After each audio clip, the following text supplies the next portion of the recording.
Hey, what's up guys, it's TechSummer talking to you here, and today I want to go back to one of my videos and revisit one of its topics, which was the LG G1.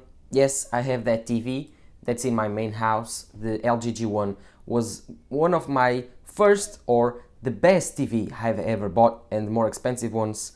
I bought it on around September and I made a video talking about it and how good was it.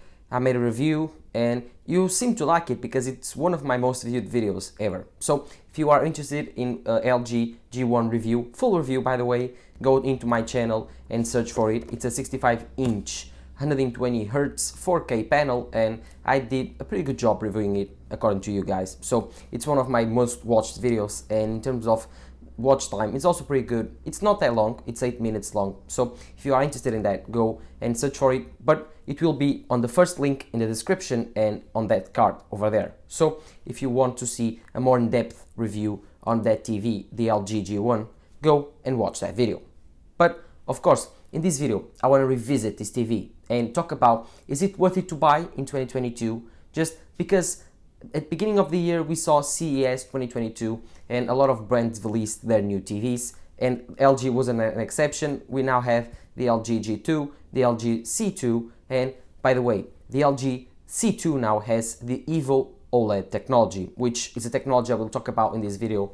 And of course, it's pretty exciting because the C2 is even cheaper than the G2. The LG C2 is a brand below the G2, so it's a little bit more cheap and it's also a little bit worse. But getting the EVO OLED, it's pretty much incredible for a TV of that price. But again, in this video I want to talk about if it's worth it to go for the C2 or even other TVs like the Sony's A90Ks or even the Samsung's QLED technology. So Samsung released in CES 2022 a new type of technology, which is the QD OLED. It's a new type of OLED which revolutionizes the industry. But is it worth it to spend full price of that or simply choose and go for the LG G1? Let me tell you, the LG G1 has been incredible, and even after a few months of use in 2022, I don't have any complaints about it. And so in this video, I will cover everything that I've had, if I have had burn-in or not, all of the experiences with the software updates, how is it working, you being a TV or even being a gaming monitor. So in this video, I will talk about all of that and how we should enjoy it. But before we get started, please don't forget to leave a like and subscribe down below. We are growing 400 subscribers. Thank you very much. But don't forget to leave a like so my channel can grow even more and we can get this video even to more people, so they can get the decision of buying the LG G1 to save a little bit more money or simply go for other TVs. So no further ado, let's get started. The LG G1 is an incredible TV. It was released last year. It's a last year model, it's not this year. It's not a 2022 TV, it's a 2021. Yes, it was released in 2021 at CES 2021. You know, the LG G1 was one of those TVs that when you look at it, you're just simply loved. It featured the EVO OLED technology from LG. And until a few months ago, it was the best technology, the best OLED out there, even better than Samsung's. But although in 2022, CES, Samsung, I think has topped it with the Samsung QD OLED. Its white balances are way better, and I think that when you compare side by side with other OLED TVs, you notice the differences.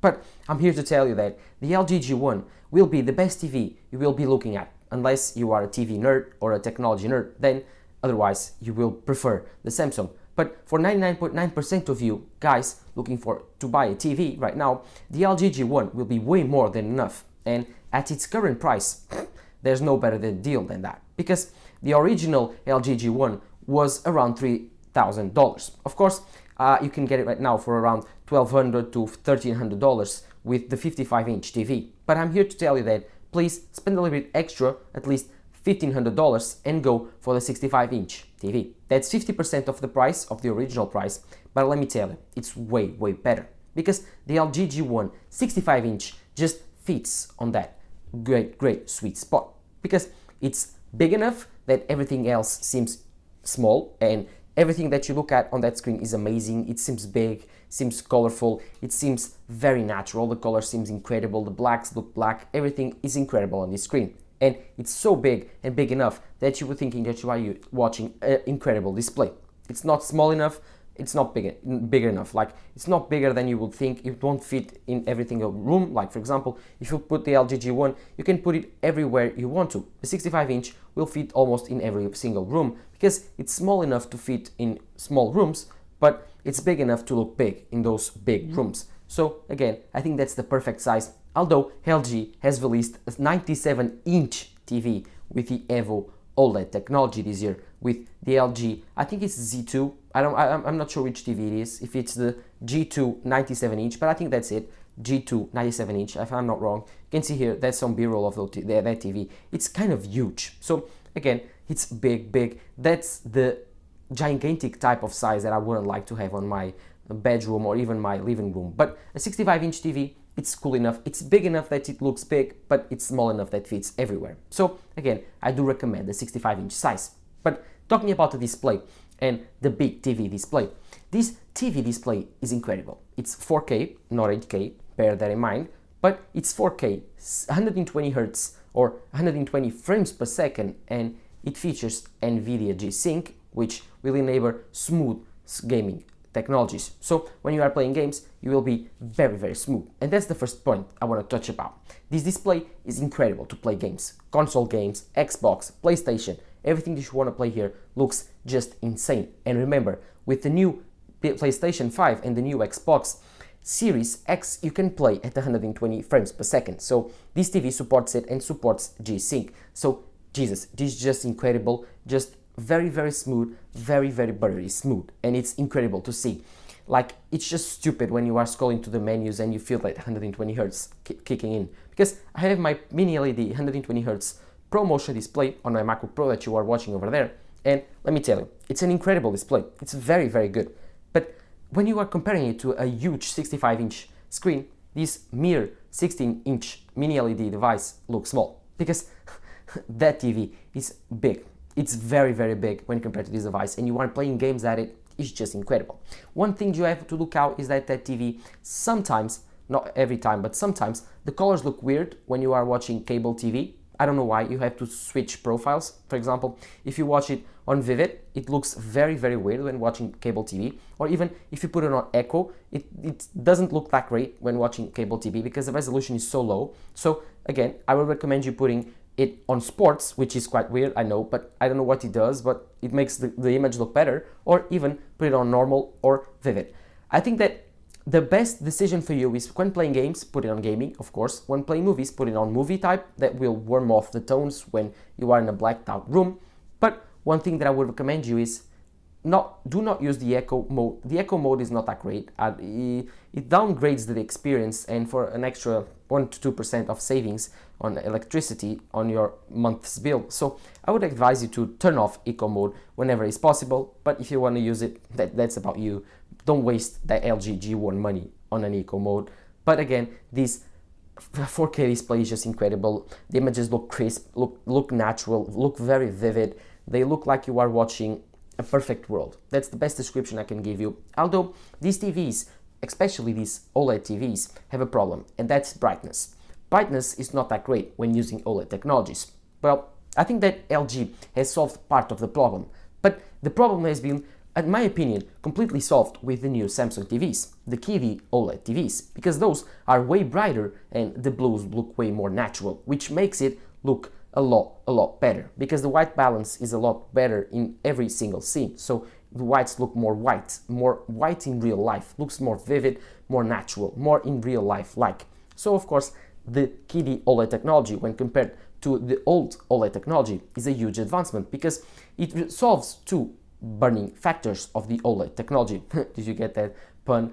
I was talking about burning factors because one of those is the burn-in on the OLED.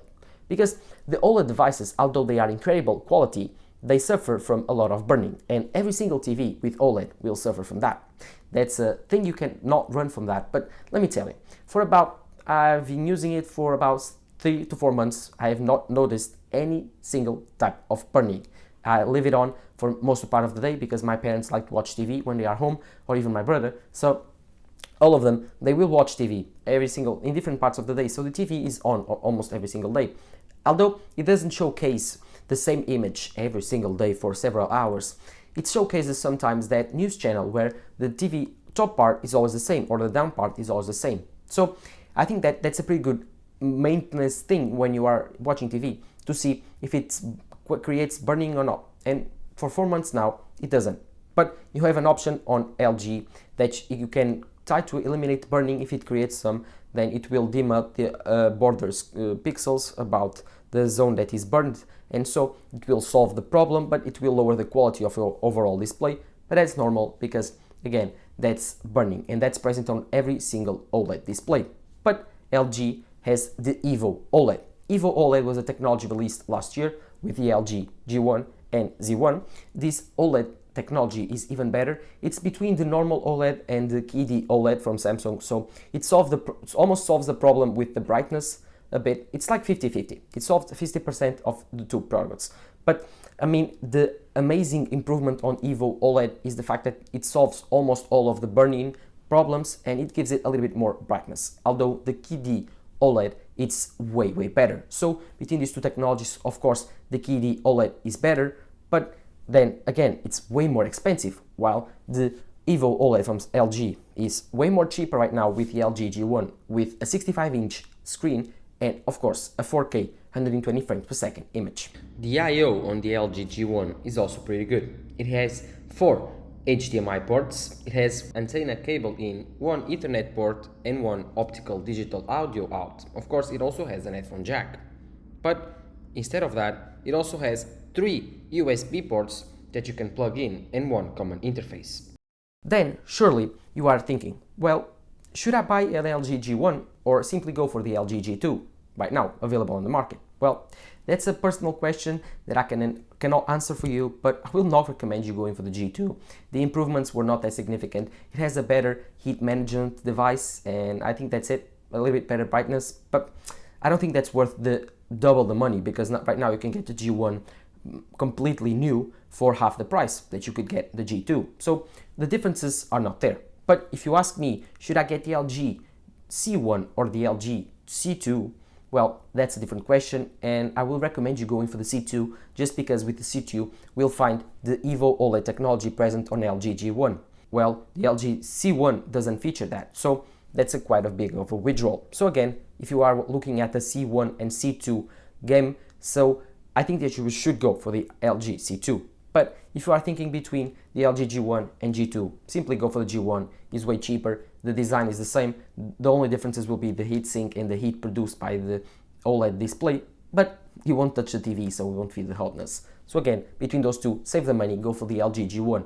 And of course, if you're asking me, can we cross these paths? For example, should I go for the LG C2, which is around the same price of the LG G1, or should I go for the LG G1? Well, in my opinion, you still should go for the LG G1, of course, because that's a flagship model, while the LG C2 is still a downgrade from the LG G1. Although it's the same price and it has the EVO OLED technologies, it's not as big of a display and it's not as good because it's not 120 frames per second display. So it's still 4K, but it's not as good in my opinion. So you should go for the LG G1.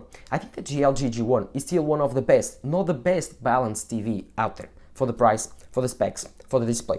The LG is incredible and it features one thing that is pretty cool and every single TV now features, but when buying a used TV you have to look out for these things, which is of course the app and the software support. It features WebOS, so which WebOS is like you can connect your iPhone via AirPlay, which is pretty cool. You can mirror your iPhone screen on that TV, you can control it using your iPhone via an app, and you can software and download software from your iPhone. So right now in my university bedroom I am around 40 kilometers away from my home, 40 to 50, but I can still connect to my LG TV and change the channels, turn it off, turn it on, so it's pretty cool. I can completely fool my parents, but don't do that, kids, don't do it. Again, this is incredible, this technology is incredible. The menu on this TV is very intuitive. You can use your remote. The remote is incredible. You can point it out, move it out, or you can use the arrows to move the thing around. It's pretty cool, it's very intuitive, very easy to use. The remote itself, it's very simple. It's black, it's made of a plastic. It has some buttons. The number keypad is on top, and then you have some settings down below. Of course, it's very easy to use. My parents, which are not very tech savvy, they learned how to use this remote in the first week or two, so it's pretty easy to use, and you won't need to use any other remote because it's a universal remote. of course, this universal remote also features some paid advertisement on it. Yes, it features a Netflix button, a Disney Plus button, a Rakuten TV button, and other types of buttons. I think it also features a Prime Video button. So again, these buttons are well paid by these brands to be on this remote. If you use Netflix, if you use Disney Plus, if you use Prime Video, then this is an amazing button to have, because you simply click on this button and you will access your streaming account. And that's pretty cool. That's very, very cool, intuitive to use, and very fast. My parents love that feature because now they can simply sit their butts on the couch and click on Netflix button and start watching a show, which is their favorite thing on this TV, of course. But one thing that I should point out is the sound. Although they say that this sound is Dolby Atmos, I don't like it a lot. It's good for a TV sound system, like it's not that bad, but I will advise you to get the better experience, just get a surround sound system. It's not that expensive these days, and if you really need to, go for a used surround sound system or other types of cheap sound bars, because the sound bar or the sound type coming out of the television is not great. Don't ruin your experience watching this incredible 4K display with a terrible or scrappy sound system. So in this TV, although it's an incredible display, the sound system is not that great.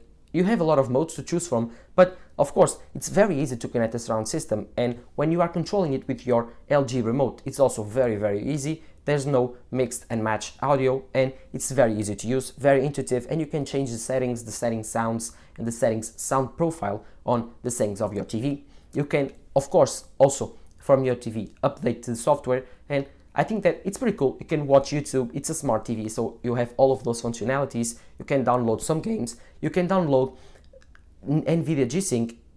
I think you can download NVIDIA, what is called those systems that you can play games on.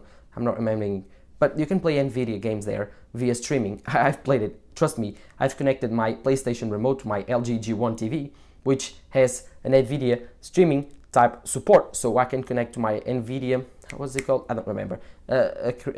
Streaming gaming cloud, so you can play games through your internet, like streaming video, but you're just streaming games, like the Google Plays or something. Google has one of those too, and so an Xbox Pass that's also like that. So again, I think that it works very well. I played Assassin's Creed incredibly well. You have to wait on the line, of course, but while you're doing it, it works very, very well. The game plays very, very well. You have to connect it through internet to your TV, to your modem, and it just works fluidly, no problems there. The image quality is just insane, 120 Hz frames per second. But again, this TV is incredible to watch every single thing. Like sports, just incredible. All of those green pitches will look even more green and incredibly like. All of those movies will be the best experience you will watch a movie, because not even the cinema will be better. And if you have an amazing surround sound system, expect to not go to the cinema anytime soon, because the movies, although they have a huge screen and have comfortable seats, it's an hassle to pick up your car, buy tickets, and go there. If you build a good surround sound system around this TV, you will never leave your home watching all of those movies on your TV. Of course, this TV is still expensive at $1,500. It's not for everyone, but if you can buy this TV for this discount, I will leave a link in the description for the Amazon link. This TV is just incredible, or search on other sites if you are not from US, or even if you are not from a place where Amazon is available. Try to find it used on the market, which will be even more cheap, but try to find it in a good shape and try to look out for burning on these TVs. Well, do I recommend the LG G1 in 2022?